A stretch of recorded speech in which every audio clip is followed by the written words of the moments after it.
Profesor, eso ya lo hablamos la semana pasada. Sí, hablamos una parte. Los aminoácidos, digamos que se van a escindir en su parte nitrogenada, su grupo amino se va por un lado y por otro lado los esqueletos carbonatados para por otro lado. Entonces, habíamos estudiado el ciclo de la urea y todas esas cosas. ¿Qué pasaba con el nitrógeno? Los aminoácidos perdían su grupo amino a través de transaminaciones y desaminaciones, y luego esto iba a entrar todo al ciclo de la urea. Todo esto iba a producir grupo un amoníaco, y este amoníaco iba a entrar al ciclo de la urea a través del carpamilfosfato. Al final obteníamos, rápidamente el cuerpo utiliza este ciclo para neutralizar el amoníaco, que es bastante tóxico, y convertirlo en urea, que es poquito tóxica, no tan tóxica, tolerable, y bueno, salvarnos del amoníaco. Pero nos quedaba pendiente qué es lo que pasaba con los esqueletos carbonatados. Bueno, les voy avisando, estos esqueletos carbonatados van a formar alfa-cetoácidos. Ya habíamos visto un poquito eso, de pasadita habíamos visto eso nada más. Los alfa-cetoácidos pueden tener dos destinos. Uno, se pueden ir al ciclo de Krebs a hacer lo que hace el ciclo de Krebs, y también se pueden ir para formar cuerpos cetónicos. ¿Se acordarán cuando estudiamos cuerpos cetónicos? Todo comenzaba con el acetilcoenzima A. Entonces, el alfa-cetoácido se puede convertir a acetilcoenzima A, eso es un precursor del ciclo de Krebs, e irse para la vía de formar cuerpos cetónicos. Recordarán también que los cuerpos cetónicos son muy importantes porque hay estados de inanición en el que el cerebro, al no haber glucosa para alimentarse, se puede alimentar de los cuerpos cetónicos. Una de las pocas partes del cuerpo, otras partes también, que se puede alimentar de cuerpos cetónicos, que es como un alimento para él, o sea, para estas partes del cuerpo fundamentales. Entonces, ya habíamos estudiado esa vez pues, todos los caminos y las vías que llevaban del acetilcoenzima a los cuerpos cetónicos, que son muy importantes para la alimentación del cerebro en estados de emergencia, de urgencia energética. Ya saben también ustedes que estos cuerpos cetónicos se forman en la diabetes, porque la diabetes produce una falsa desnutrición, una falta de alimentación que lleva al cuerpo al error, erradamente a creer que no hay glucosa y a comenzar a producir cuerpos cetónicos en tal cantidad y de una forma tan descontrolada que puede producir cetoacidosis metabólica, o sea que acidificar nuestro cuerpo. Y ustedes saben que cuando nuestra sangre, nuestros fluidos se acidifican un poquito más que el límite normal, estamos en gravísimo riesgo. Todas las proteínas también cambian su conformación tridimensional por la acidez, ya no funcionan igual con otro estado, y el cuerpo entra en una situación muy peligrosa, bastante peligrosa. Bueno, no es el momento, estamos recordando nada más, pero ese es el camino que vamos a estudiar hoy día, cómo los esqueletos carbonatados van a formar alfa-cetoácidos. Y bueno, de pasadita en este cuadro, vamos a sacarle provecho a este cuadro. Vamos a mirar una cosa acá interesante. Miren, acá está el ciclo de Krebs y acá está el ciclo de la urea. Y descubrimos una integración. Del ciclo de la urea puede salir aspartato. Ya saben ustedes que del ciclo de Krebs salen varios aminoácidos. Uno de estos es el aspartato. Y del ciclo de urea sale fumarato, que va a ser utilizado para el ciclo de Krebs. Entonces, si yo les pregunto, ¿cuál es la conversación bioquímica entre el ciclo de Krebs y el ciclo de la urea? Es esta. El ciclo de Krebs le va a otorgar aspartato, el ciclo de la urea que lo necesita, y el ciclo de la urea le va a entregar fumarato para nutrirlo, para alimentar el fuego de este motorcito, de este horno, que es el ciclo de Krebs, va a ser alimentado por el ciclo de la urea. O sea que al momento nosotros de excretar el nitrógeno, también ganamos un poquito de energía a través del fumarato. Miren qué interesante. Y ya saben, bueno, esto ya lo saben, el acetato también se puede ir a la gluconeogénesis. Esto ya recordado nuestras primeras clases. Entonces, acá vemos, lo interesante de este diagrama es esta integración, que más o menos vemos ya varias vías metabólicas. En este momento estamos tratando de integrar todo. Ajá. Así como el ciclo de Krebs producía aminoácidos, o sea, mejor dicho, producía elementos que se iban a transformar en aminoácidos, también los aminoácidos se van a transformar y se van a convertir en elementos del ciclo de Krebs. Entonces, miremos, acá tenemos, para empezar, alanina, glicina, cisteína, serina y treonina se van a convertir en piruvato. Y este piruvato va a alimentar al ciclo de Krebs. También tenemos triptofano, leucina y isoleucina que se van a convertir en acetilcoenzima A, van a alimentar el ciclo de Krebs. Glutamato, glutamina y histidina se van a convertir en alfa-acetoglutarato, alimentando el ciclo de Krebs. Es decir, que cuando nosotros consumimos aminoácidos, cuando, ¿te acuerdan? Nuestro antepasado de Neandertal comía carne, no había casi verduras, carbohidratos en su mundo, él podía convertir esos aminoácidos de la carne también en precursores del ciclo de Krebs y conseguir energía. Incluso podía convertir esa carne en piruvato. Y ustedes saben que el piruvato, a través de la gluconeogénesis, se pueden convertir en glucosa. Imagínense todas esas transformaciones. Entonces, digamos que, usando una metáfora poética, podemos decir que a través del ciclo de Krebs, los actores de esta trama bioquímica se van cambiando sus vestuarios y se van transformando unos en otros, conforme nosotros necesitemos. ¿Por qué tantas transformaciones? Justamente la evolución ha hecho que unas cosas se transformen en otras para no depender, para no estar dependiendo de un suministro constante de una variedad de elementos.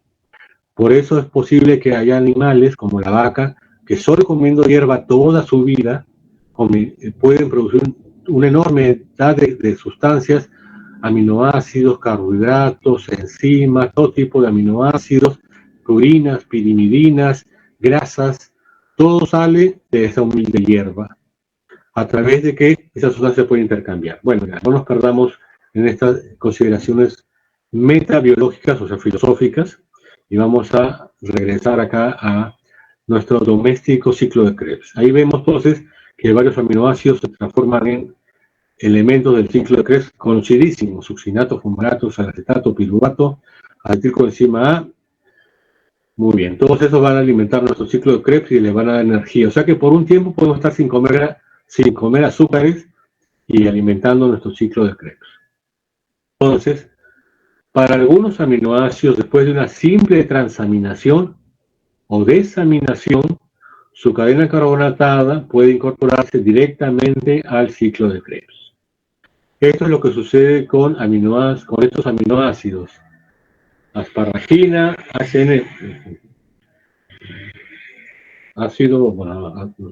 me agarró frío. Glutamato, ácido glutámico y alanina. Muy bien. Este es asparagina, muy bien. Estamos acá. Pero hay que hacer una primera distinción que debe quedar muy clara. Ya sabemos que acá hay un montón de aminoácidos que se van a incorporar al ciclo de Krebs. Pero algunos, los que están en naranjita o más o menos en color naranjita, se llaman glucogénicos. Glucogénicos porque van a producir piruvato y el piruvato se puede convertir en glucosa. O sea, pueden dar origen a la glucosa. Son estos de acá. Y estos que están en celeste se llaman cetogénicos. No van a poder producir glucosa, pero van a poder producir ácidos, cuerpos cetónicos a través del acetilcoenzima A y el acetoacetato. Entonces, algunos van a servir para hacer cuerpos cetónicos, utilizados por nuestro cerebro en momentos de emergencia, y otros se pueden convertir en glucosa a través del piruvato, de una vía, ya saben, la gluconeogénesis o una glucólisis inversa. Saben que la glucólisis muchas de sus pasos son en ambas direcciones. Y con ayuda de algunos cambios en algunos aminoácidos puede regresar del piruvato, puede regresar a la glucosa. Todos estos aminoácidos sirven para eso. Así que quizás aquellas personas que están comiendo proteínas en exceso o están consumiendo grandes cantidades de proteínas en fórmulas o en lo que sea, su cuerpo dice, bueno, ya tengo suficientes aminoácidios, convirtamos todo esto en glucosa. Y esa glucosa va a producir picos de glucosa exagerados, se puede ir también a formar grasas. Y muy bien, ajá.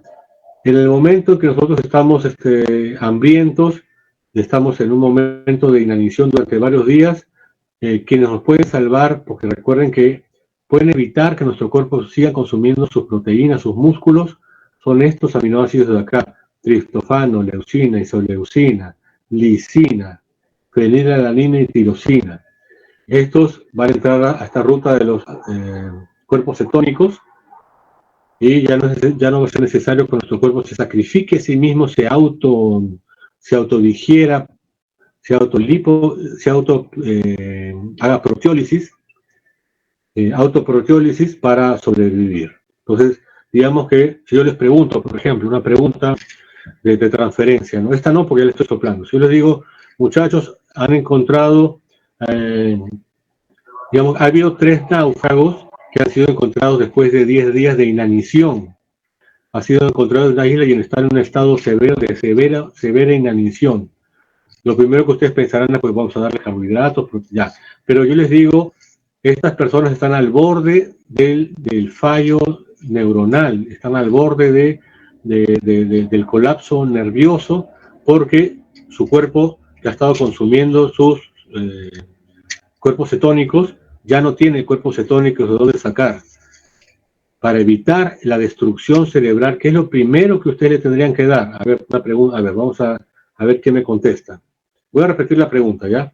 Pero miren por acá que estos son los aminoácidos que tienen que ver con los cuerpos cetónicos.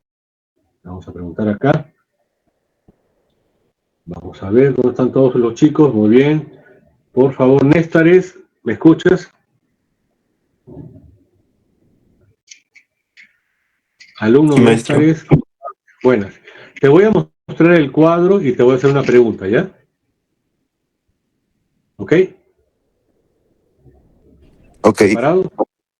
Ahí vamos. Mira. Observa acá. Como ves, acá hay unos aminoácidos que producen glucosa y otros que producen cuerpos cetónicos. Estos de la glucosa sirven, la glucosa es muy necesaria para todo el cuerpo, pero los cuerpos cetónicos son muy importantes para el cerebro en el momento que no hay glucosa circulante, en el momento que el cuerpo, desesperado por preservar la función cerebral, comienza a comerse a los aminoácidos, las proteínas de nuestro propio cuerpo. Imagínate que tú te encuentras con unos náufragos que llevan muchos días de inanición y que su cerebro está a punto de colapsar, de dañarse. Y tú tienes la opción de darles estos aminoácidos: alanina, glicina, cisteína, serina, treonina, o triptofano, leucina, lisina, tirosina, uno de estos dos grupos. ¿Qué grupo le darías primero y por qué?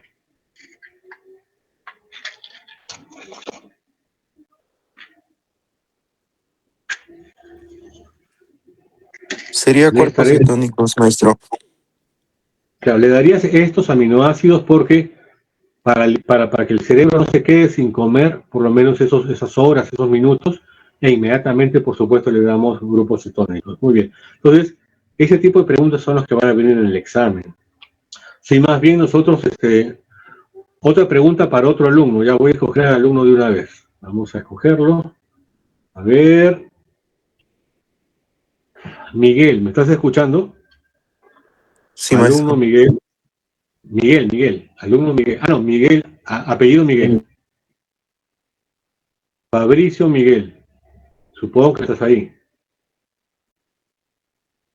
Sospecho que no estás ahí, así que vamos a hablar con Huamancayo. ¿Me escucha? Sí, maestro, presente, buenos días. A usted le toca la siguiente pregunta, también de transferencia. Es una pregunta de aplicación. Supongamos que hay una maratón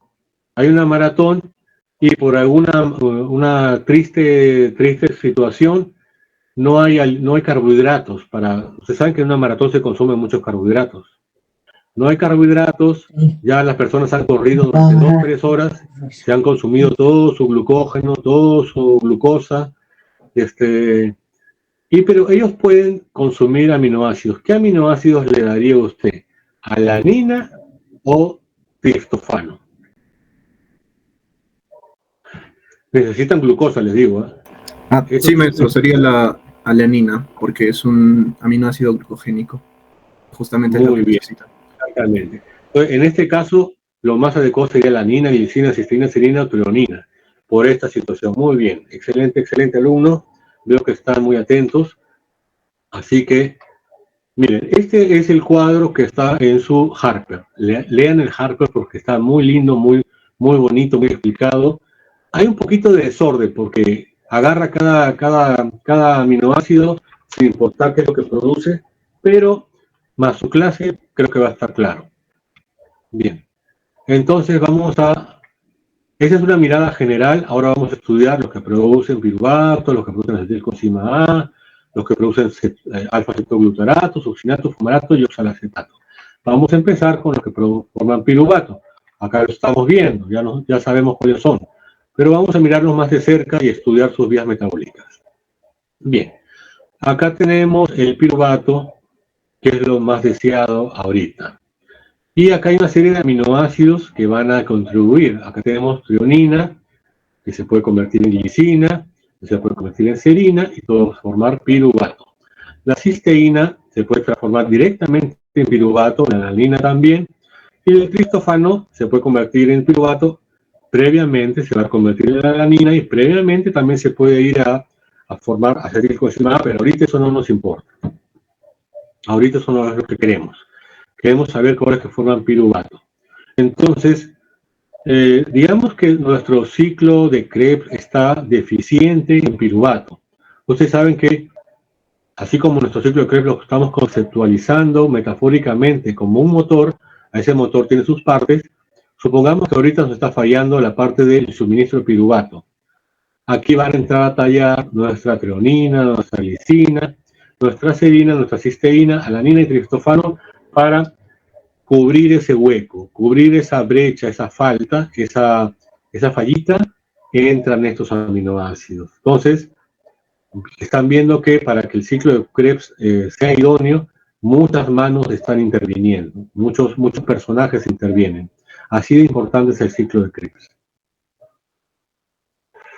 Bien, recordémoslos, este cuadro también, por favor, practíquenlo en su pizarrita, en su casa, hasta que se lo sepan de memoria. Vamos a estudiar algunos de ellos, no todos, los más importantes, para ver qué es lo que pasa. Bueno, acá tenemos la cisteína. L-cisteína es lo mismo porque es de estrógiro, todo cisteína de frente, obviamente debe ser un verbo negocio. Acá tenemos una enzima, la L-cisteína disulfohidrasa, y con una agüita va a sacarle el grupo amino y se va a producir piruvato. El piruvato no tiene ningún nitrógeno, obviamente. Entonces ya le sacaron el veneno, ya le sacaron el nitrógeno, ya quedó piruvato, y también se va a producir el H2S, que produce ese olor azufrado, ese olor feo que tienen las proteínas cuando se descomponen. Cuando ustedes se olvidan un pedazo de carne en su refrigerador y lo sacan, va a oler bastante mal. Cuando muere un animal va a oler feo ese olor azufrado. O esos huevos podridos, alguna vez se habrán hecho su desayuno, rompen un huevo, el huevo ya tiene semanas, por dentro está podrido y sale un olor feo, un olor azufrado, que en el medioevo se relacionaba al diablo. O sea que el infierno, además de caliente, huele feo. No les recomiendo no portarse mal, no estudiar e ir para allá. Así que este es el olor azufrado. Este es un camino de la cisteína. Pero la cisteína también puede irse por otro lado. Acá tenemos otras enzimas diferentes. La enzima anterior es la cisteína disulfohidrasa. Acá hay otra. La cisteamine y hilasa, y acá hay otra, cisteína beta sintasa. Ellas también van a producir productos azufrados, en un caso va a producir piruvato, en otro serina, que es otro aminoácido, y son vías cortas, pero alternativas de la cisteína. La cisteína también puede producir piruvato con otra enzima, la mercaptosulfotransferasa. Varias formas de obtener piruvato y también una forma de formar una serina. O sea que hay 3 formas de formar piruvato. A veces podría ser una pregunta de memoria. ¿Cuáles son las 3 formas de formar piruvato a través de la cisteína? Y ustedes mencionen 2 por lo menos de las 3. Ustedes ya saben cuáles son. Entonces, esa era la cisteína. Acá vemos un cuadro. Voy a mover esto de acá. No me deja ver. Aunque tenemos un cuadro más largo. Como ven, pues el camino hasta el piruvato no es tan directo como se veía acá. En realidad es más largo. Entonces acá tenemos nuestra cisteína. Acá hay una cisteína dehidrogenasa. Se va a formar cisteína sulfinato. Acá hay una transaminación, con una transaminasa claramente. Sulfinil piruvato. Otra enzima de sulfinasas. Ahí se forma el piruvato. Muy bien. Ese es un camino. Acá tenemos la cisteína que se va por otro camino, una transaminasa. Y por acá también se ve el piruvato, y al final tenemos mercaptolactato. Eso es en el caso de nosotros que tenemos nuestra vía bioquímica toda normal, pero hay errores metabólicos que llevan a enfermedades.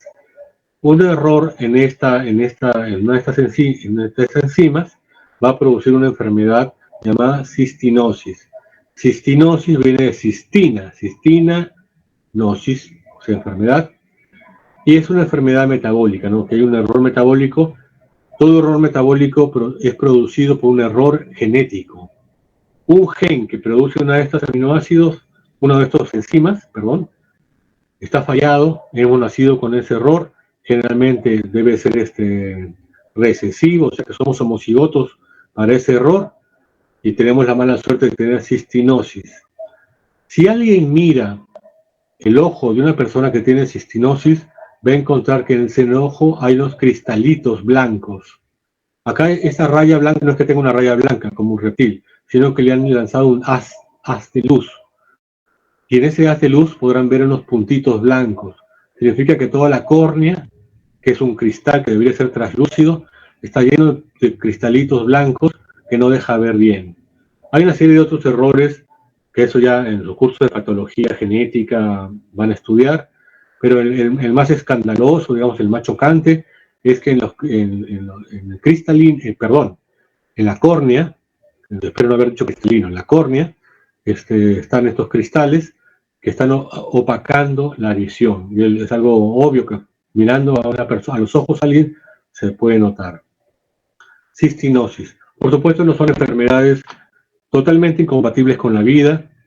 Ya se imaginarán ustedes que para poder dar calidad de vida a estos pacientes, quizás no curar, por un lado está evitar las dietas ricas en cisteína, evitar este consumo de aminoácidos, de las proteínas que los contengan, y por otro lado, en el futuro, las terapias genéticas. Terapia genética que sustituye al gen enfermo por un gen que esté normal. Todo eso lo veremos en 2 semanas cuando comiencen nuestras clases de genética. Bien, entonces esa fue la cisteína y es la única que vamos a examinar acá. Hay varias, podríamos examinar cada una, pero no nos daría toda la clase. Nos hemos quedado con esta que es ejemplar. Y ahora vamos a ver aminoácidos que forman acetilcoenzima A. Ya saben que ese se va a ir a la vía de los cuerpos cetónicos. Bien, tenemos acá varios aminoácidos, miren que van a ayudar. Lisina, triptofano, alalina, vía glutarilcoenzima A. También tenemos fenilalanina, tirosina, leucina, vía acetoacetato. Estas van a formar el acetoacetilcoenzima A y el acetilcoenzima A. Se acordarán, espero muchachos, cuando estudiamos estas cosas, que el acetilcoenzima A se podía convertir en acetoacetil. ¿Se acuerdan que había un pasito ahí? y luego ese acetoacetil servía para hacer grasas, ¿se acuerdan? Bueno, ahora estamos viendo el camino inverso. El acetoacetato se convierte en acetoacetil y este se convierte en acetilcoenzima A. Muy bien. Y la leucina se puede directamente convertir en acetilcoenzima A. Y bueno, la acetilcoenzima A tiene un par de destinos posibles. Estos son entonces los aminoácidos que requerimos para esta parte. Vamos a estudiar algunos, no todos. Hay unos muy importantes. Por ejemplo, acá tenemos la tirosina. Tirosina viene de tiroides. Bueno, no es que venga de tiroides, pero digamos que tiroides y tirosina tienen una raíz filogenética común. Y entonces casi ya están sospechando que tiene que ver con el funcionamiento correcto de esta glándula.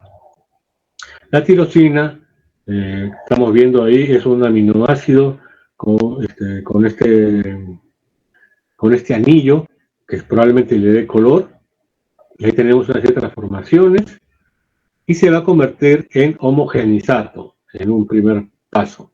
Después el homogenizato se va a ir transformando, fumarato, y ya tenemos uno acetoacetato. Del acetoacetato ya viene nomás el acetilcoenzima, ya está un paso nada más. Y acá vemos una especie de estrellita roja, ahí que está señalando la enzima 1,2 dioxigenasa. ¿Por qué se han dado el trabajo de dibujar esta estrellita roja acá?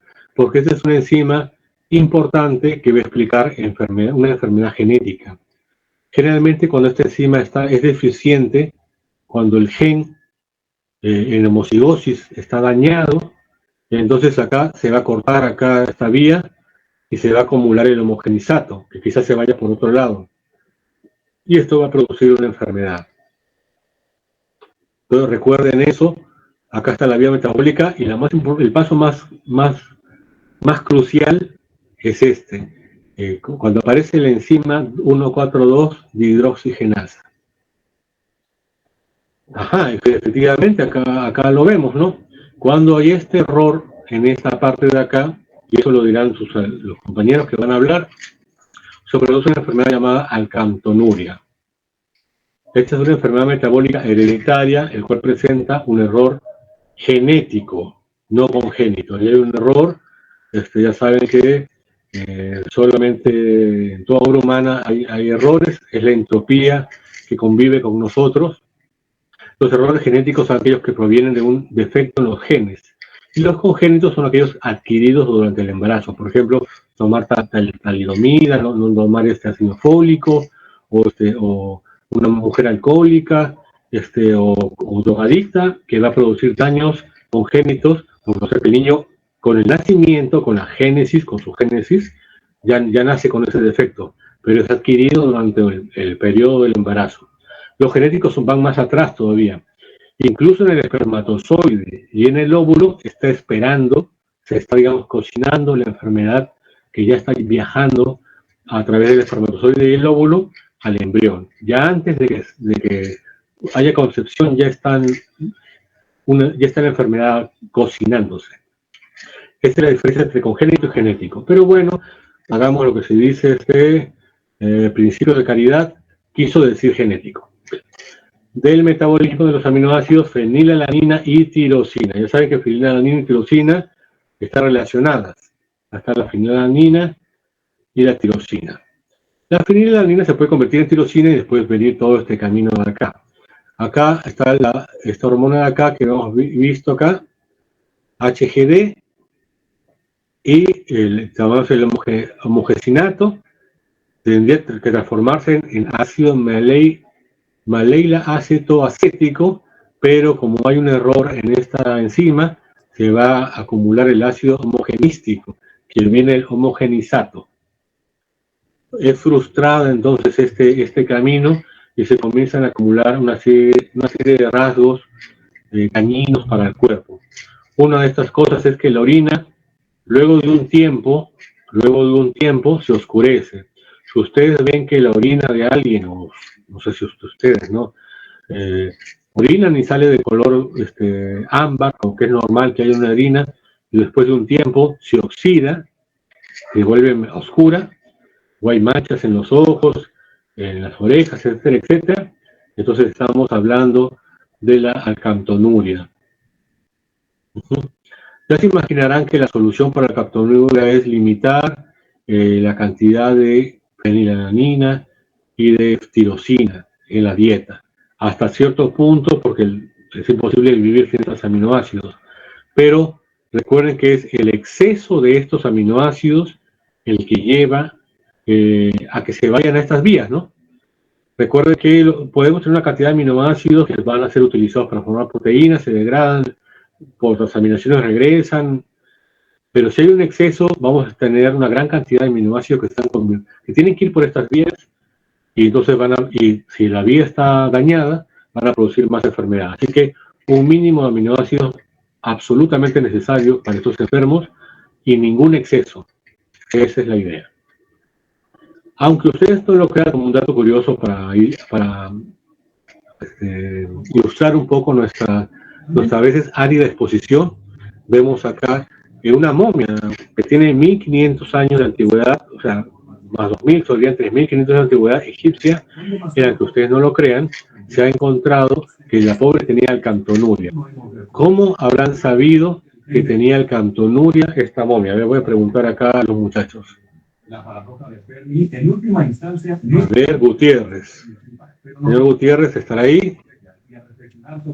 Se invoca al señor Gutiérrez.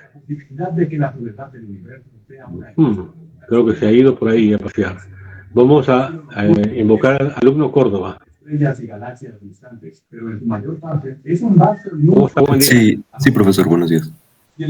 Dígame, alumno Córdoba, ¿cómo se pueden saber que esta momia de 2500 años de antigüedad egipcia tenía fenilcetonuria y era un noble egipcio? Pueden haber visto sus genes y ver el fallo que tenían en la fenilalanina. Muy bien, excelente alumno. Pero fíjese que le doy un dato. Se supo que tenía fenilcetonuria antes de que pudieran haber análisis genéticos del gen de la fenilcetonuria. Antes de eso también se sabía. ¿Qué es lo que se acumula en el...? Bueno, es una pregunta un poco difícil, pero ¿cómo cree que se podría haber descubierto? Sin análisis genéticos. A medida que se aleja, contiene más estrellas que las esferas más. Una pregunta difícil, creo que en la imagen de la diapositiva había como que una muestra de sangre o de orina, y creo que eso podría, vimos que en la persona que tenía la enfermedad, pues la muestra era más oscura, entonces supongo que eso puede afectar a la coloración de algunos, o sea, de algo externo, ¿no? De la momia, y así poder ver que tiene la enfermedad. Muy bien, Córdoba, excelente. Usted nunca defrauda, muy bien. Pues, efectivamente, en la fenilcetonuria está cortada una vía bioquímica y se va acumulando otros metabolitos en el cuerpo, en la carne, en la orina, en los fluidos, y en las momias se les extraía la sangre y también los fluidos del cerebro y se conservaban en frascos, unos frascos muy sagrados, ¿no es cierto? Y entonces todo su cuerpo estaba impregnada de estos metabolitos en grandes concentraciones, y así se pudo averiguar. De esto también podemos entender que los egipcios no tenían la costumbre perversa de los primeros griegos y los primeros romanos de desechar a las personas que tenían enfermedades genéticas. Una enfermedad genética así es bastante difícil de sobrevivir. Sin embargo, es interesante notar, vamos a elucubrar un poquito, cómo esta persona llegó a una edad tan elevada, siendo una persona con fenilcetonuria. Llegó a una edad bastante elevada, o sea que fue cuidado, y ya saben que el cuidado más primitivo sería eliminar los aminoácidos y algunas fuentes de este aminoácido. Una de las fuentes de estos aminoácidos son las habas. ¿Se acordarán ustedes cuando hemos hablado un poquito de filosofía para estudiantes de medicina que Pitágoras, que era el líder de la escuela pitagórica, tenía como una de sus reglas no consumir habas. Tanto así que él se dejó matar cuando al perseguirlo sus enemigos y encontrarse con un campo de habas, él se entregó con tal de no meterse al campo de habas. Y todos estaban prohibidos de comer habas. Se dice que Pitágoras aprendió todo lo que supo, incluido el famosísimo teorema de Pitágoras, de los egipcios. Así que tal vez los egipcios de alguna manera conocieron que limitar el consumo de habas en algunas personas nobles como este señor impedía que se enfermara. Quizás es imaginar demasiado, pero otra explicación no puede haber a que este señor haya llegado a tanta edad sin necesidad, en épocas que no se sabía el metabolismo de esta vía metabólica. A muchos les parecerá sorprendente que la medicina haya estado tan adelantada en el pasado, pero les cuento que, por ejemplo, hablando de la hemofilia, en el Antiguo Testamento, que la mayoría de ustedes que es cristiano debe haber leído, se menciona entre las leyes judaicas, estamos hablando de cuando los hebreos estaban todavía caminando por el desierto, se hablaba, por ejemplo, de que aquellas personas cuyos hijos habían sangrado demasiado en la circuncisión, o sea que la circuncisión es una práctica de origen hebreo, o sea que se sospechaba que tenía un sangrado incontenible, entonces esas personas no podían casarse entre primos o entre ellos, y esta es una perfecta forma de prevenir esta enfermedad que impide la coagulación de la sangre. O sea que de forma empírica la gente podía, tratando diversas formas de ensayo y error, descubrir quizás no la génesis, pero sí los efectos de las terapéuticas. Entonces la terapéutica es anterior al conocimiento de las causas. En este caso la momia y en este caso de la hemólisis causada por la enfermedad, una anemia congénita, mejor dicho, genética. Bien, entonces hemos hecho un pequeño paseíto, pero volvamos a nuestra árida clase. Pero muy bien, Córdoba, excelente. Ahí va nuestra momia, vamos a verla de nuevo. Ajá, entonces esta momia ha revelado esas cosas. Ya les conté que en el análisis de otra momia también se descubrió el bacilo de Koch, o sea que esta persona también era tuberculosa. No, sino otra momia, ¿no? Otra momia era tuberculosa. Y ya saben que algunas miradas filosóficas postmodernas niegan que existiera la tuberculosis o el bacilo de Koch antes de que el hombre las inventara, antes que Koch las inventara. Una idea ridícula realmente. Nosotros sabemos que la naturaleza existe, las enfermedades existen, las vías metabólicas existen antes de que las descubrieran. Antes de que Krebs descubriera el círculo de Krebs, ya estaba rodando en todos los animales, desde las primeras células, este ciclo.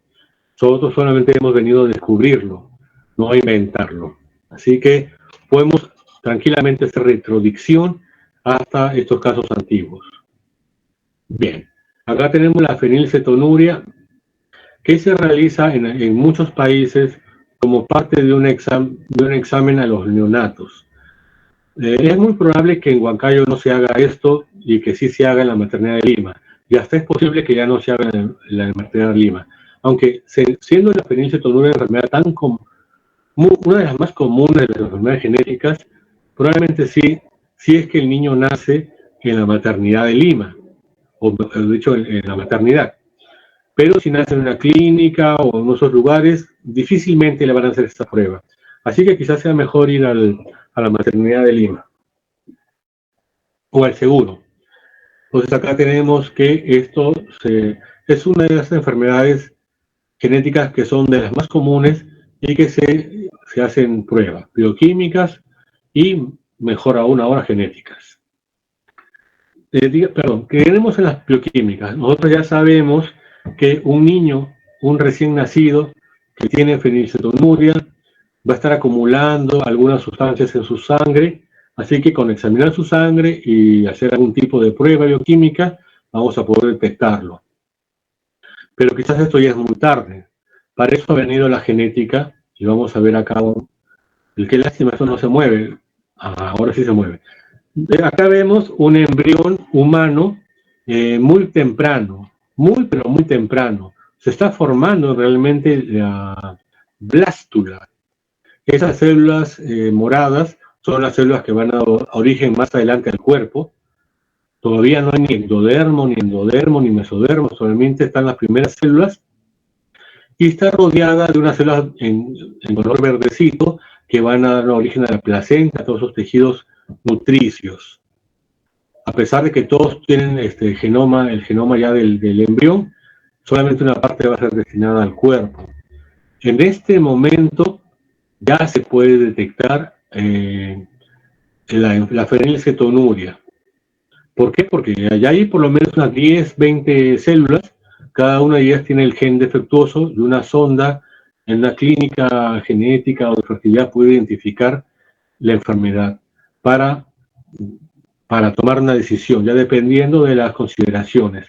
Según nuestro juramento hipocrático que ustedes hemos escuchado la vez pasada, la idea es no causar daño, pero les recuerdo que en las épocas de Hipócrates y también en el medioevo, en la época de San Agustín y Tomás de Aquino, se consideraba, por ejemplo, San Agustín y Tomás de Aquino no consideraban al embrión ni al feto siquiera un ser humano completo, sino en vías de volverse humano.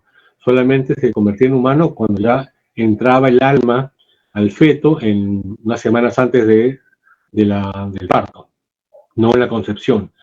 Y los griegos ni sospechaban que existían los embriones. Por supuesto que sabían seguramente que estaban los fetos. En todo caso, el juramento hipocrático, tal vez discutible filosóficamente si se aplica acá a este embrión, mi opinión, que no quiero imponer a ustedes, es que se es humano cuando se empieza a hacer cosas humanas. Y este embrión todavía es una masa de células indiferenciadas y hay que discutir, ¿no? Vamos a discutir eso en el salón, si sería ético permitir que una persona nazca para sufrir toda su vida una enfermedad genética. O mira, vamos a escuchar un par de opiniones. Yo no voy a imponer la mía, pero quiero escucharla y quizás la convence de forma socrática. A ver, por favor, alguien levante la mano y opine. Estaría bueno identificar, ya se puede identificar una persona que va a nacer con fenilcetonuria antes de que siquiera sea un embrión. Incluso antes de que se implante en las paredes del útero, se puede saber. ¿Qué hacemos ahí, muchachos? Piensen en su juramento hipocrático. A ver, Beltrán, ¿qué opinas, Beltrán?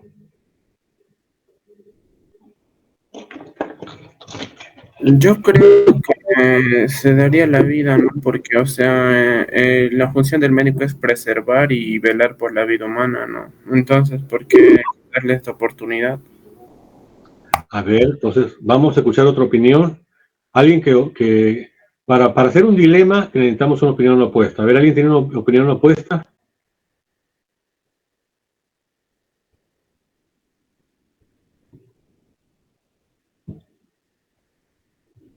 A ver, ¿dónde está mi amigo, mi alumna?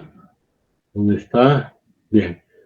¿Qué dice Espinosa?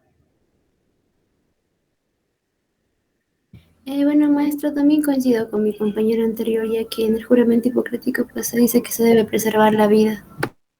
Ojo que se refiere a la vida humana. Por ejemplo, y no está comprometido en el juramento hipocrático conservar la vida de las bacterias, por ejemplo. El bacilo de Koch, eso no es un ser vivo, señorita Espinosa. A ver, alumna Espinosa, el bacilo de Koch, eso no es un ser vivo. Sí, es maestro. Entonces, si hay que preservar la vida a secas, o sea, la vida en general, no habría que matar al bacilo de Koch con antibióticos. Claro. Entonces, quizás esto se refiere a la vida humana, no se refiere a la vida en general. Por ejemplo, la lechuga es una vida. Y bueno, entonces vamos a reflexionar sobre eso, vamos a matizar. Recuerden también que nuestro querido Hipócrates vivió en una época que con toda seguridad no sabía que existían los embriones de las primeras semanas, o sea, la mórula, la gástrula, las primeras segmentaciones. Bien, vamos a continuar y vamos a... Sí, dígame. Me he vuelto a unir, pero no sé qué pasa allá. Muchachos, ahora sí, me he tenido que volver a unir para verificar. ¿Me escuchan? ¿Me ven? Muy bien, entonces vamos a continuar. El Sí, tiempo está maestro. avanzando. Como ven, para hacer la clase pasada ya casi hemos tomado 2 horas. Así que está bien que sigamos de largo para avanzar todo lo posible. Estas clases van a estar grabadas además y ahí van a poder estudiarlas. Pero no se confíen, lo más importante es ahorita. Vamos a ver. Ahora sí se ve.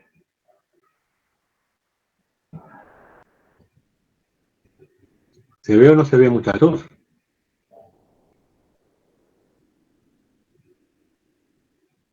Sí se observa, maestro. Muy bien. El movimiento, ¿no es cierto? Bien, entonces lo que estamos viendo ahí, para asombro de ustedes, es algo muy parecido a lo que vimos anteriormente. Anteriormente habíamos visto las primeras células humanas y estaban rodeadas de unas células que iban a formar una especie de globito. Era como un cúmulo de células dentro de una bolsita que se está formando. Y aunque ustedes no lo crean, este es un embrión artificial. El globito no está formado por las células del embrión, sino está formado por células de un animal. Y se ha puesto adentro de estas células humanas, y todo esto con motivo de investigaciones embriológicas. Se va a seguir el camino de este embrión muy elemental para poder estudiarlo. Y para ver qué es lo que pasa en la formación ya de todo el cuerpo humano y las rutas metabólicas. Ya acá tenemos un problema ético para los que consideran ya esto una vida humana o sea, estamos experimentando con un ser humano acá. Esos puntitos de colores son células vivas, humanas, y acá se está experimentando con ellas para su consideración filosófica ética. Vamos a continuar. Entonces acá tenemos, ya en este momento, en otros países, como por ejemplo Estados Unidos o Europa, no se considera que esto sea vida humana, sino tejido humano. Estoy transfiriéndose, y por eso que está permitido el aborto. Y al estar permitido el aborto, una vez que es detectada la enfermedad genética, esta concepción es interrumpida, para evitar que nazcan niños con fenilalanina. Entonces, acá tenemos la vía metabólica de la fenilalanina para formar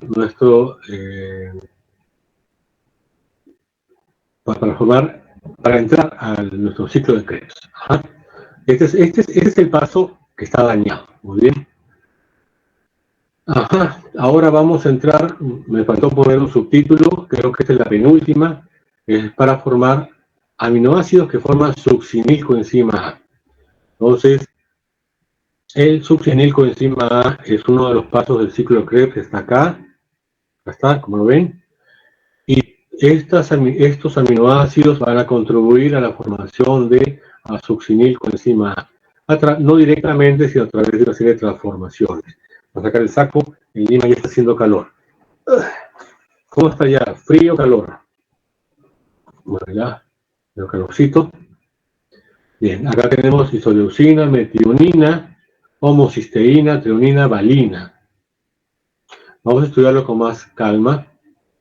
Acá tenemos esta enfermedad que produce orina con olor y color de jarabe de arce. Yo nunca he olido el jarabe de arce, aunque la vez pasada pasando por una tienda, esas tiendas de todo por 10 soles, todo por $1, Money, algo así. Vendía jarabe de arce y me estoy tentado de comprar para por fin en mi vida saber a qué sabía eso y a qué olía. Creo que la próxima vez lo voy a hacer para poder saber. En todo caso, tenemos acá hay un paso de la descarboxilación de cianotilos alfa-acetoácidos que se encuentra bloqueado. Entonces, las concentraciones de los alfa-acetoácidos de los aminoácidos, los ramificados, están elevados en la orina y en la sangre y producen este color, ese color alarmante. Y la orina tiene olor a jarabe de arce. El arce es un árbol, no es muy común acá. Pueden presentar retraso mental y físico, no necesariamente. Recuerden que hay niveles de la enfermedad. Algunos están más enfermos que otros de la misma enfermedad. Entonces, hay que suministrar una dieta pobre en valina, isoleucina y leucina. Acá tenemos abajito, aunque está un poquito claro, si ustedes están mirando esto a través de su celular, lo van a ver muy pequeño, pero básicamente son rutas metabólicas que van de la leucina a acetilcoenzima A, de la isoleucina a la succinilcoenzima A, y de la valina a la succinilcoenzima A. Todas ellas están bloqueadas en algún paso, en alguna enzima. En el caso de la leucina es la alfa-acetoisocarboproico y otros más.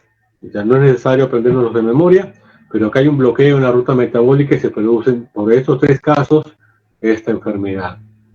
La enfermedad de la orina con olor a jarabe de arce. Bien. Ahora, esta ha sido esta. Ahora vamos a, esta es la penúltima me parece, y de ahí tenemos nuestro descanso. No, falta. Ah, y con eso acabamos la clase y tenemos un descansito bueno. Bien, volvamos. Bien, ahora vamos a hablar de los aminoácidos que forman alfa-cetoglutarato. Alfa-cetoglutarato, muy bien. Ajá, vamos a mover esto, lo está tapando. Bien, tenemos acá arginina, prolina, glutamina e histidina. La arginina a través de la ornitina, le sonará la ornitina, ¿se acuerdan de la urea? Le sonará la ornitina. Prolina a través del alfa-semialdehído glutámico. Bueno, la glutamina de frente se convierte en glutamato. La histidina también a serie de pasos llega al glutamato. Y este glutamato se convierte en alfa-cetoglutarato. Recuerden, con una transaminación, alfa-cetoglutarato se convierte en glutamato. Y así también al revés, el glutamato se puede convertir en alfa-cetoglutarato. Ajá. Entonces tenemos acá una ruta que va desde la glutamina hasta el alfa-cetoglutarato. Acá está sintetizado en un solo paso. Lo más importante, ¿no? La glutaminasa va a convertir la glutamina en glutamato y una transaminasa está en alfa-cetoglutarato. Se acordarán que la transaminasa va en las 2 direcciones. Ajá, muy bien. Acá tenemos un cuadro más largo que va desde la prolina hasta el alfa-cetoglutarato. Prolina, acá se forma un NAT, acá hay un cambio, pirrolina 5-carboxilato, el glutamato semialdehído, acá hay una enzima también importante, el glutamato semialdehído de deshidrogenasa, que la va a convertir en glutamato y después en alfa-cetoglutarato con la transaminasa. Muy difícil que haya errores en la transaminasa, es una enzima muy importante, sin ella la vida sería imposible. Por eso que no hay errores en esto, porque cada vez que un embrión nace con un error de estos, inmediatamente ni siquiera llega a desarrollarse dentro del vientre de la madre. Acá hay 2 enzimas importantes porque su error va a producir enfermedades. La prolina deshidrogenasa y la glutamato semialdehído deshidrogenasa. Ya saben, si esto se corta acá, la prolina se va a quedar en prolina y se va a ir por otro camino. Se va a acumular en la sangre y los enfermos van a tener mucha prolina en la sangre, en los tejidos, en la orina. Por otro lado, algunos otros pacientes tienen defectos en esta enzima de acá, el glutamato semialdehído deshidrogenasa, y se va a acumular el glutamato semialdehído, y va a haber muy poco glutamato, muy poco Z-glutarato. Aunque el Z-glutarato se puede producir por otras vías. Son entonces enzimas muy importantes y van a producir 2 enfermedades, una grave y una no tan grave, compatible con la vida. La hiperprolinemia, o sea, mucha prolina, de exceso de prolina. La 1 es más suave. A veces es asintomática, quizás alguno de nosotros, el profesor incluido, puede tener hiperprolinemia y sin embargo vive su vida más o menos normal. A veces hay convulsiones, a veces hay un poco de discapacidad intelectual o problemas neurológicos, pero no es incompatible con la vida y con una vida productiva. Puede pasar desapercibida en toda nuestra vida y no sabemos cuánta gente tiene porque muchos nunca son diagnosticados. Sin embargo, la otra enzima, ¿se acuerdan? Eran 2 enzimas, va a producir convulsiones severas y discapacidad intelectual fuerte. Así que muchas de las enfermedades en las que vamos a encontrar convulsiones y discapacidad intelectual probablemente tenga que ver con este error metabólico, que permite la vida, pero no una vida íntegra, completa. Nada más podemos decir, excepto esto de acá. También tenemos eso era con nuestra prolina. Ahora vamos a trabajar, ya tenemos varios aminoácidos, no nos faltan muchos para acabar. La arginina. La arginina tiene que llegar a ser glutamato para llegar hasta a este punto. De ahí va a venir el glutamato. Estamos la arginasa y después la L-ornitina. Y la ornitina glutamato llega por la ornitina aminotransferasa. Esa enzima no se encuentra gente que tenga ese error, porque los que han tenido ese error han muerto muy pronto, ya desde el vientre de la madre. Pero sí hay gente que llega a este mundo con errores en la arginasa, porque aunque es incompatible con la salud, es compatible con la vida. Es compatible con la vida. ¿Qué pasa cuando una persona tiene un defecto en la arginasa? Bueno, se va a acumular arginina, el nombre será pues la hiperargininemia o algo por el estilo, y hay varios defectos, pero los más remarcables, dado que no estamos en clase de patología, solamente en clase de bioquímica, es que va a haber defectos en el fondo del ojo. ¿Qué es eso del fondo del ojo? Cuando ustedes habrán ido al oftalmólogo, el oftalmólogo mira a través de sus pupilas el fondo de su ojo, su retina. Entre la retina y la esclerótica hay una membrana. Esa membrana es dañada por esta enfermedad. Se van a formar cristales que van a destruir ese tejido. Y la retina también es destruida. Así que, como ustedes entenderán, hay una fuerte ceguera en estos casos. Creo que tengo una foto más por acá. A ver, vamos a ver. Ajá. No tengo más fotos. Pero en todo caso, este es el caso más relevante. Una ceguera gradual que va a afectar a la persona gravemente, porque no se puede ver sin retina. La retina es como la película fotosensible de nuestro ojo. Y esta membrana, ahorita no lo recuerdo bien, claro, entre la retina y la esclerótica va a ser destruido. Una forma de evitar la venida de esta ceguera es, ya se imaginarán ustedes, reducir la concentración de arginina o una medicación que inyecte arginasa en nuestro cuerpo. Y en el futuro la terapia genética. Este amigo mío que justamente me comuniqué hace unos días con él y espero que haga una clase para ustedes de genética. Él vive en París y trabaja en enfermedades genéticas que causan ceguera, o sea que seguramente va a saber de esto.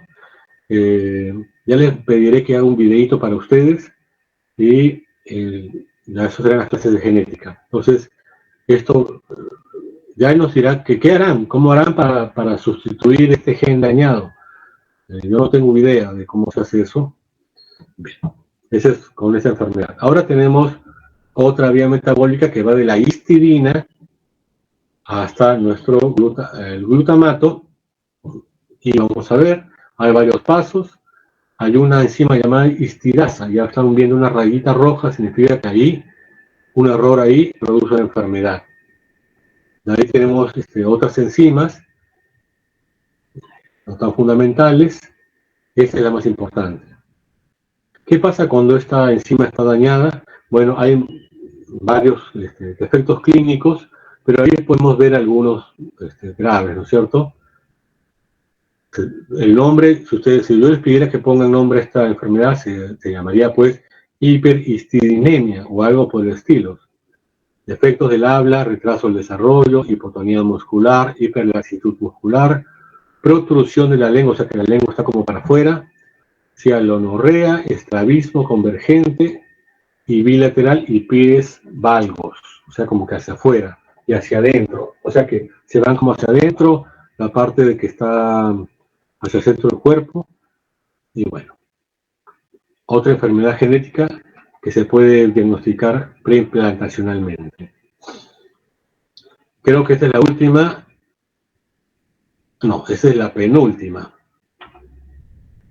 Aminoácidos que forman succinilcoenzima. Me parece que solamente es uno. Treonina. La trionina va a producir succinilcoenzima, succitil, no acetilcoenzima A, succinilcoenzima A, no se confundan. Bueno, acá usa esta trionina deshidratasa, se forma alfa-cetoglutarato, ahí aparece otra enzima, alfa-cetoácido de deshidrogenasa, se forma el propionilcoenzima A, que le sonará bastante, supongo que le sonará, y ahí se forma el succinilcoenzima A. Simple, parece que es una vía sencilla. Ahorita no hay ninguna enfermedad relacionada a esta. Significa que es tan fundamental que cualquier defecto no significa enfermedad, sino significa muerte. No hay entonces enfermos de esto, que yo lo sepa, me puedo equivocar. Y de ahí tenemos los aminoácidos que forman oxalacetato, un paso ya tardío del ciclo de Krebs. Ahí tenemos nuestra asparragina, abundante en los no sé si los espárragos, bueno, mejor no me arriesgo a decirlo. La asparragina, con la enzima asparraginasa, y un poquito de agua, va a soltar el grupo amino y se va a formar aspartato. Este aspartato, en presencia de alfa-cetoglutarato, o sea que esta es una transaminación, se forma glutamato y tenemos nuestro oxalacetato que entra al ciclo de Krebs. Acá tenemos la vía metabólica, asparragina, asparginasa, aspartato, transaminasa, como les dije bien, y se forma el oxalacetato y al ciclo de Krebs a producir energía. Cualquier error en este paso metabólico tan breve es totalmente incompatible con la vida, como vemos en esta figurita de acá abajo. No hay enfermos, no hay enfermedad, no hay hiperasparraginemia, porque un embrión chiquito que tenga este defecto ya no puede desarrollarse, es incompatible con la vida, es una enfermedad demasiado grave.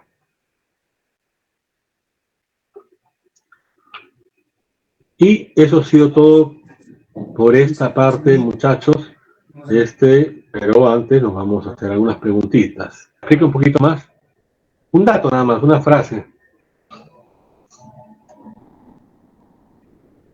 Una frase implica esta cosa causa esto, o esta enzima interviene. Un dato, no solamente un nombre, sino un dato es una relación de ideas, de dos cosas.